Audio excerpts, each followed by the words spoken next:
Nidus Breachcast, the world's first identity management app made exclusively for identity experts and product owners, is available in the iOS App Store now. Hey everybody, welcome back to the Nidus Anarchy series. I'm your host Adam, CIO and co-founder of Nidus, and today I want to talk about DEFCON 32. I did attend it, and it is my last DEFCON.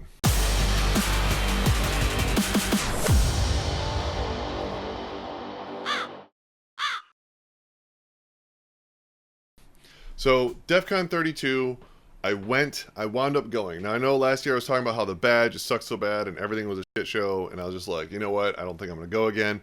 I really wasn't planning on going. I was just going to go to Vegas and just like have all my other guys go, and I was just going to hang out and do stuff. And then everyone wound up going, so I was like, screw it. I'm going to be by myself, just sitting outside while everyone's inside, so I was like, screw it, I'll just buy a badge and go. And the badge is amazing. First off, let me just start with that. This is the badge. You've probably seen it online if you've been looking at this DEFCON stuff, but this year is nuts. So it's this thing here, and it's actually a little Game Boy emulator where they have their own DEFCON game that they've made that you play to unlock stuff and do cool things. I'm going to do a completely different video just on the badge because it's so awesome, and there's so much crazy controversy around this thing because DEFCON wound up not paying the developers for their full contract for the development of the thing. They wound up physically removing this guy off the stage. That was one of the developers of the badge. They actually literally grabbed him and ripped him down the stairs, threw him outside. That was crazy. I had the similar thing happen to me, ironically, which is why I'm not going back to DEFCON either. But overall, we won't get into that right now. But yeah, the badge is super awesome. And to give you a comparison, remember last year? This was the badge last year. This stupid piece of plastic thing, and they're like, oh, well, every other year we do a non-technical badge. Shut up with that dumb shit. Now, to show more stupidity on the DEFCON level, this year, I got the real badge. This is the one I was supposed to get last year for prepaying the $400 or $500, whatever it was for the entrance fee. This was the badge. This is the actual plastic one that I didn't get. My belief on what happened was they ordered all these things from China somewhere, and the shipment got delayed for whatever reason. Either DEFCON's ineptitude and not ordering it and not knowing how to handle the stuff right, or someone delayed the shipment. But either way, they didn't have them in time because this year they had like 10,000 of these things, and they were just giving them away to everyone. Like, oh, if you didn't get yours last year, here you go. I'm so happy I have this now because this is so much better than this thing. This is still stupid.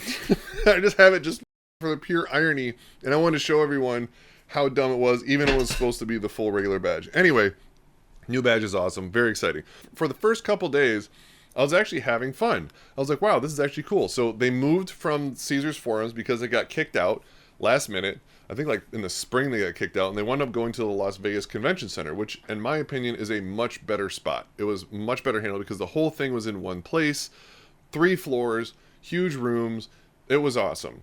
The part that was not awesome was all the villages. So the villages were on the main floor, like AI village, crypto village, car hacking village, satellite village, aerospace village, all those, the fun things in my opinion, like not just the talks, but where you can actually do stuff, and they also give talks, and it's more kind of intimate and more low level conversations about a very specific topic or industry. And I would say 80% of all the talks that I wanted to see took place in the villages. The problem was that the villages were in the giant room of the Las Vegas Convention Center. I mean, it's like football fields long, probably like 200 yards long, maybe. I don't know, it was huge, massive area inside. And it's one big open room with concrete floors and rafters and ceilings. So the way they divided everything was with long black curtains.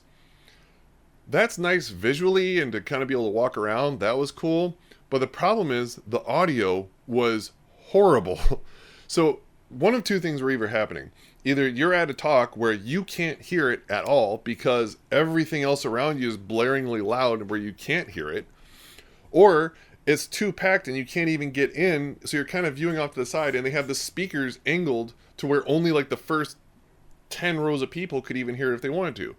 On top of that, the displays that they had, so to show their presentation, was on a TV up at the front. And it was like, I don't know, let's say maybe like a 60-inch LED TV or something maybe. There's a regular TV like you have in your room, in your house. But the problem is, when you're 100 feet in the back, you can't hear anything and you can't see the presentation, so it sucks. It makes it completely useless.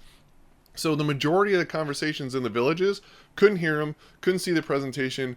It was literally useless. And at first, I gave them the benefit of the doubt. I said, you know what? They got thrown in here last minute. I think like in March or somewhere around there is when they were told, oh crap, we have to change everything and we need to go to this convention center. What are we going to do? And this is kind of them just scrounging together as quick as they could to make something happen. Because normally the villages, each village is in its own little room or in a kind of divided area.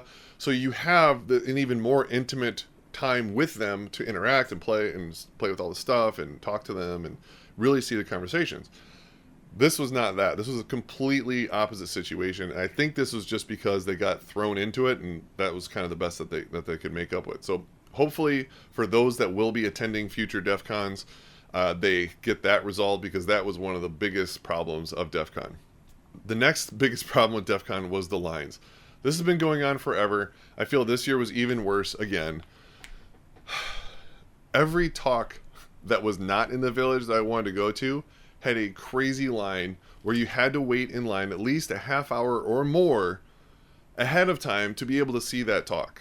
So all the talks I wanted to see, I either couldn't hear them or I wasn't in line early enough to see them. Like there was one day, which was the last day, which I'll talk about this part now just to get it done. This is why I'm not going to DEF CON anymore.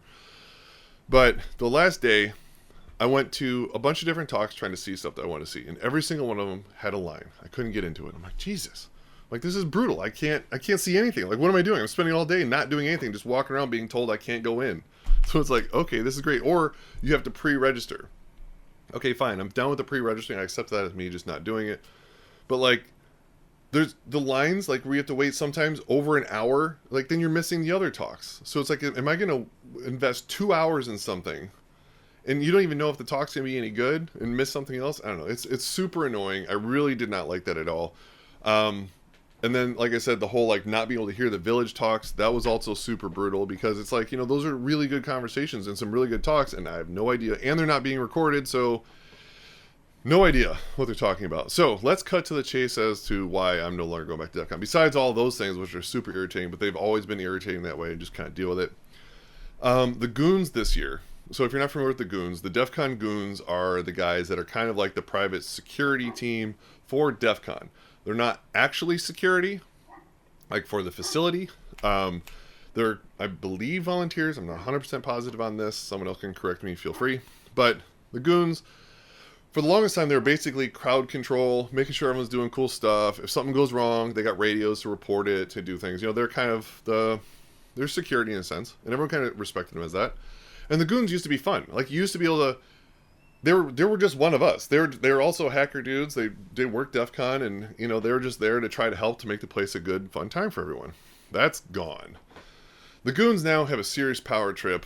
They feel they're actual legit security and that they can just do whatever they want to do, and everyone's sick of it. It's not just me and what happened with me. I mean, like I said, and we'll show you the video, where the Goons, the guys in the red shirts, which is hilarious that they're in red shirts. If you want to think of anything as being a fascist regime, wear a red shirt.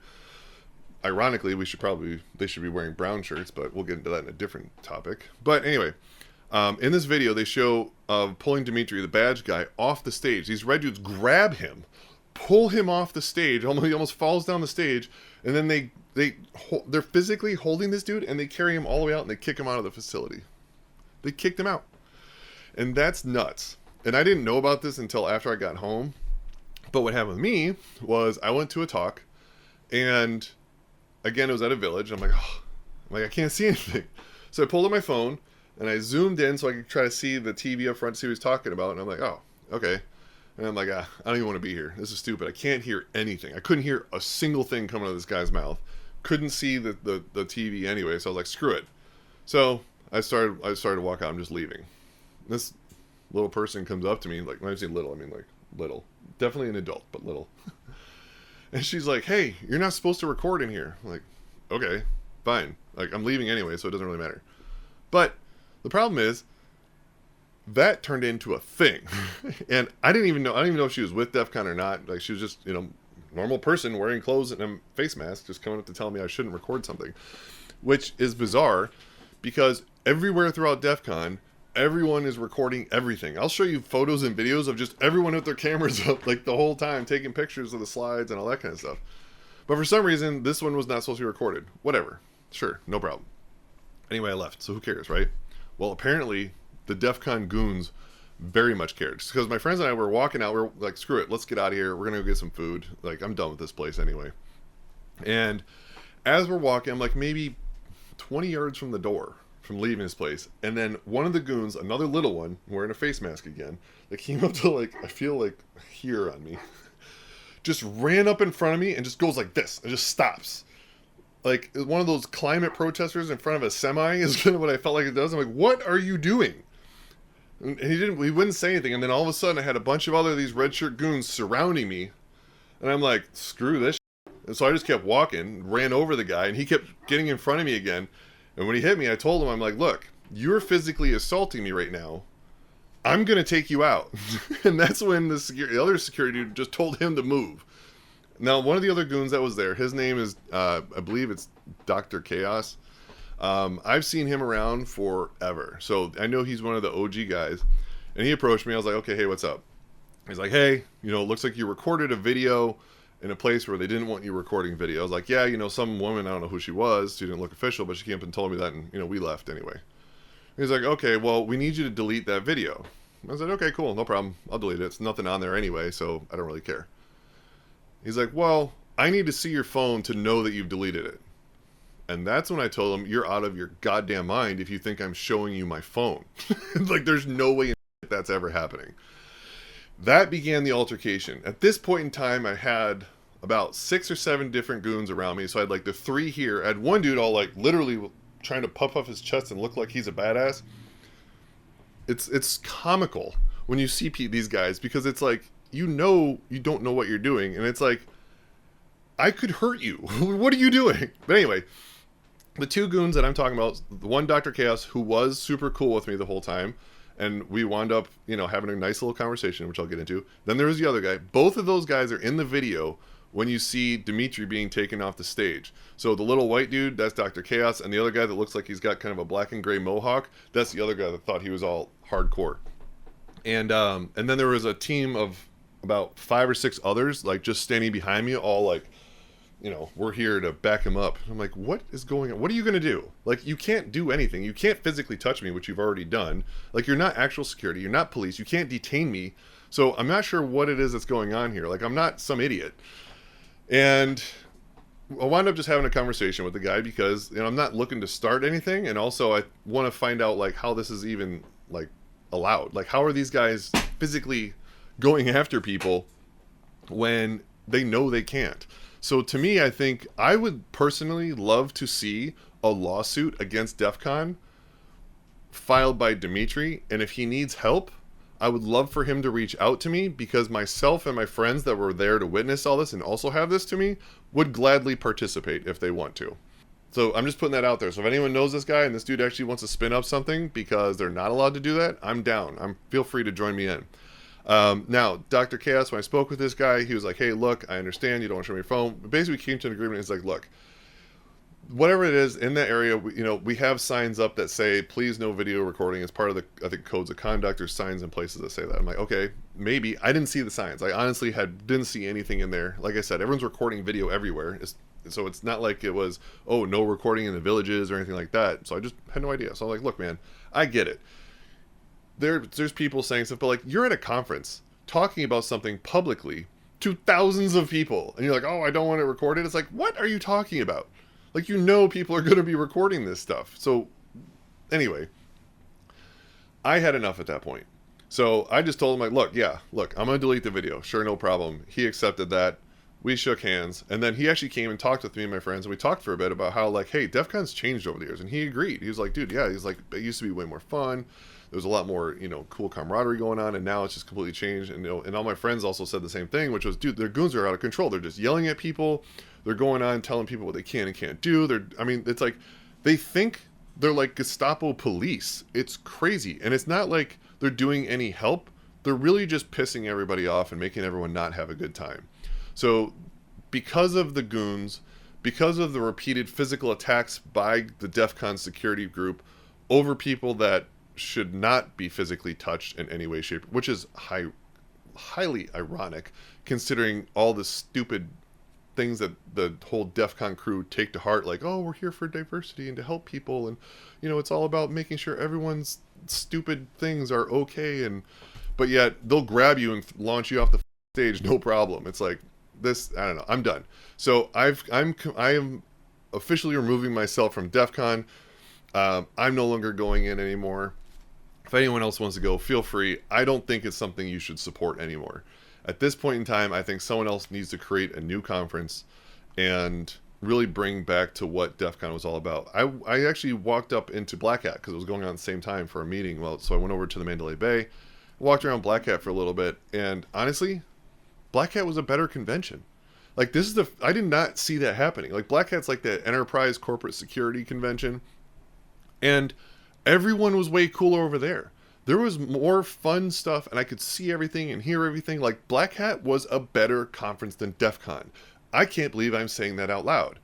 Because DEFCON used to be the fun, rowdy, we're going to do all the cool stuff. And now DEFCON is the crazy, tightened up, you can't do this, you can't do that. And Black Hat was way, like, I didn't even have a badge. And like, oh, come on in. It's all cool. Let's all talk. We're doing this cool stuff. Like, everyone was awesome.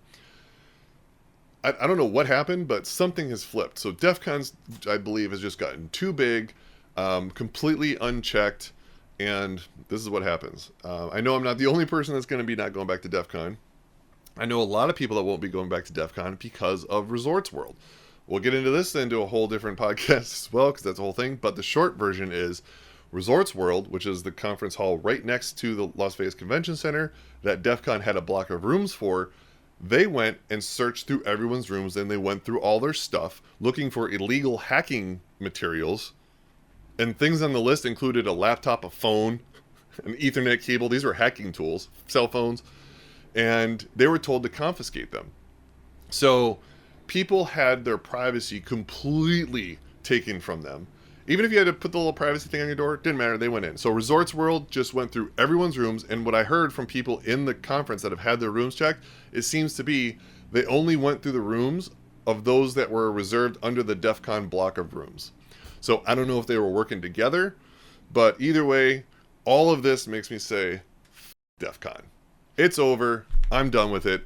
And I don't think anybody should be supporting DEFCON anymore because they're not what they used to be. They're not what they were supposed to be standing for. It is a completely different convention that is not fun, and they do not care about the common person. They only care about the weird little one-off people and making sure they're happy. So, fuck them. That's my opinion. Now, I want to talk about all the cool stuff that I got in DEFCON. So I did pick up some cool things. So one, this is the book that comes with it when you buy it. I just wanted to show you too. So this is pretty rad. This shows all the different talks and just some of the things. You get one of these every year. It was nice. Here's a sticker sheet as well.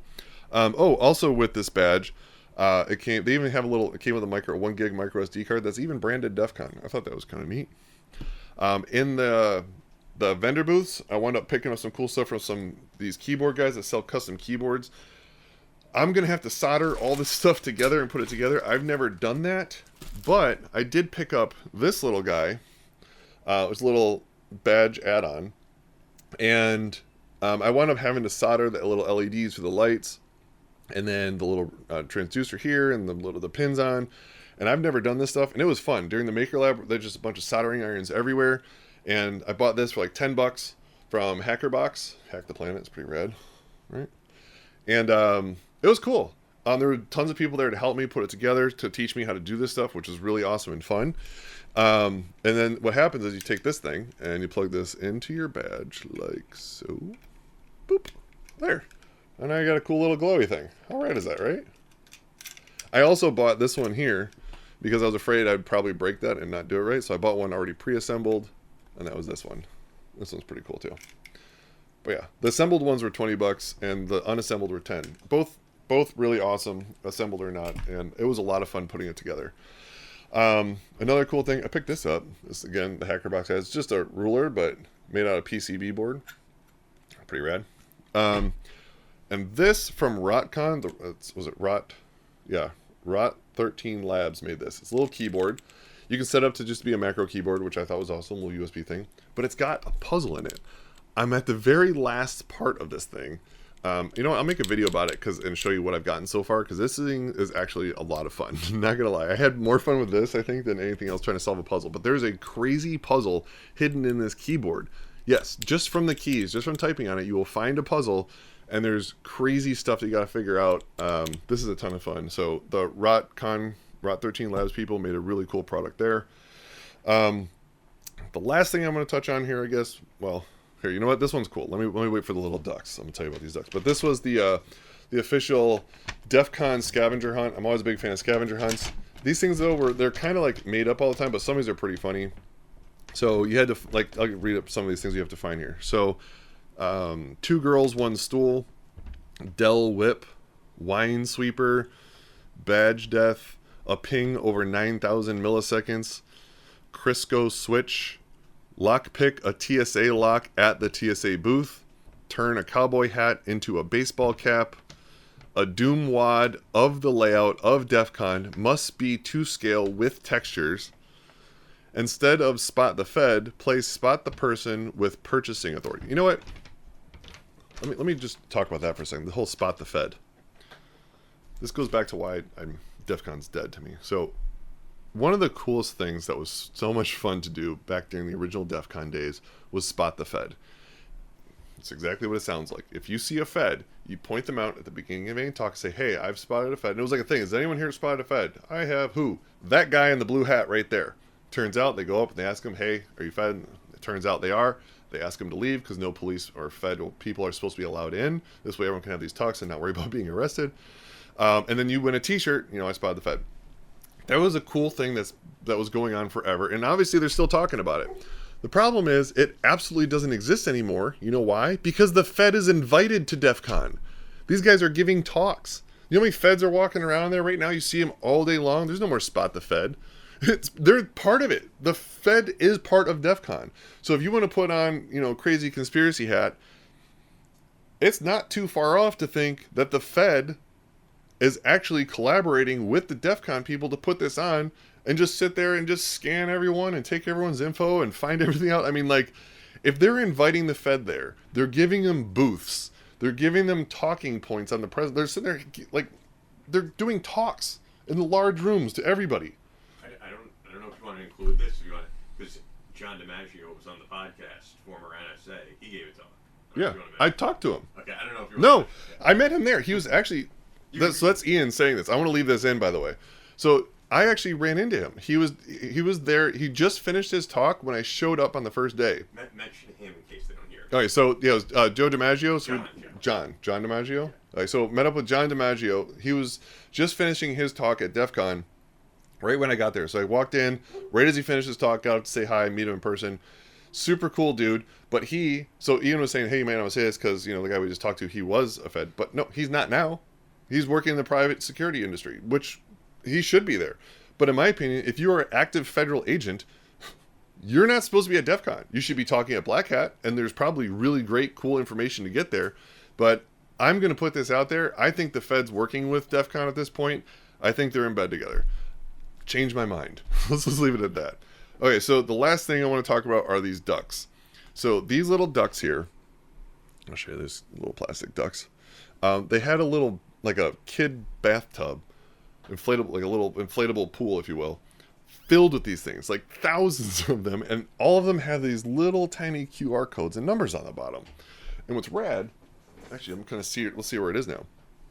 If you scan the QR code with your phone, let me record this so I can actually show you what it looks like. If you scan the QR code with your phone, what happens is, I'll show you. This thing, come on, there we go. Open it up. Okay. Oh, bad gateway. Did they take it down? I think they took it down. That's a bummer. So anyway, I'll just have to tell you what they did. So every time you scan one of these, it unlocks a pixel in a larger image. And if everyone scans them all, eventually the picture is disclosed and you get to see the secret. The problem was they didn't really tell anyone that. It just said free ducks, hashtag something. I don't even remember. Waddle Army or something. And so no one knew that. Everyone was just taking handfuls of these ducks and just thought they were fun and just carrying them around. But really, everyone needed to scan these things so we could see what the picture is. And you can't brute force it because every one of these numbers, when you scan the QR, it actually goes to a unique GUID. So there's no way to just run through the numbers and just unlock the image. So, and if the site's down, we're never going to know what that image is. It's kind of a bummer. But I thought this was a super cool marketing technique. Unfortunately, little gaps because I still don't know who these people are. So I don't think the marketing thing worked well. But I love it. It's a great idea. I might rip it off sometime. I wish I could give them credit, but I know Waddle Army, I think, was the website it took me to. Let me just check real fast. Waddle.army was the website. So let's see if there's anything just there at the root. Waddle.army. Nope, the whole website's down. I'll check back later. Maybe it's working later. Maybe it's just down now. But Waddle Army was the thing that they were putting on, and that was super rad. Okay, so that's about all I have with DEF CON. It was a crazy overall experience. The badge was amazing. I did meet a lot of really cool people. Even, some of the people that were douchebags, one of them wound up being cool, so that was nice to see. But overall, this convention is it's just not the same. It's not fun anymore overall. And now, especially when you're going to be physically accosted by security, and that's like a thing. When you're going to have your room searched by the hotel where DEF CON says you should go stay. When you can't hear half the talks that are going on. When you can't get into the other half that you want to see. At this point, I'm the idiot if I keep going. So, I'm done. If anyone else wants to put on another convention, I'm not putting on a convention. I've done that before, and it's a ton of work. I do not want to be involved. But if you are putting on a convention and you need help promoting it, and it's going to be awesome, like old school DEF CON days, let me know, because I'm down to do that for sure, and I will definitely attend. Other than that, I will not be seeing you guys at DEF CON 33. Later. Nidus has just created the first iOS app made exclusively for identity management professionals. It's called Nidus Breachcast, and you can download it now. It's amazing. We have real-time updates of all the latest breaches that are occurring, CVEs as they come out real-time, really pertaining just to identity management. We have media that's going on this podcast. We're going to be bringing in a lot more others as well. And we even have a complete vendor list of all the identity management vendors and all their products, so you can find out exactly where to download their software, all the documentation. And what's even more awesome is an identity management glossary. All those crazy words and acronyms that we can never remember, they're all listed in there for you. No ads, just pure information to make your life simple.